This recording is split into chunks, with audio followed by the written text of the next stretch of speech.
Լևոն Քոչարյանի ելույթի Փաշինյանին հունից անող հիմնական հատվածը համբալ բառն էր։ Նոպայի օրը Փաշինյանը ընդդիմադիրներին անվանեց համբալ։ Թիմը դա արդարացրեց։ Հիմա նույն թիմի առաջի ելույթ ունենալով Լևոն Քոչարյանն ասում է. Նիկոլը այդ թատրոնը բեմադրելու հաջորդ օրը գնաց Մոսկվա։ Նայեք այդ տեսանյութերը։ Համբալը հիմա ով էր։ Ժորժ ջան,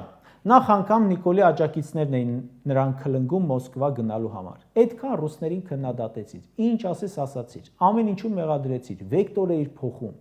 Բայց Միացյալ Նահանգներում ընտրվեց Թրամփը, ԱՄՆ-ն քեզ բանի տեղ չի դնում, Եվրամիությունը քո մասին մոռացել է, ռուսներին ես մեղայականով ներկայանում, գնացել ես, մի անկյան վրա խելոք նստել ես, հայկական ոչ քնքուշ խոսքով ասած թքածդ լիզում ես։ Տեսել եք չէ տեսանյութերը։ Մի կողմի վրա նստած, հելնում կանգնում է, չեն բարևում, բանի տեղ չեն դնում, միակ զրուցակիցը մնացել է Լուկաշենկոն, որին իբր իր տեղն էին ցույց տվել։ Այստեղից։ Բայց դե հենց հայտնվում է այլ տեղ, դառնում է կուր։ Այդ տեսանյութերը նայելիս դուք ինչ եք մտածել։ Իսկականից էլի համբալը ով է։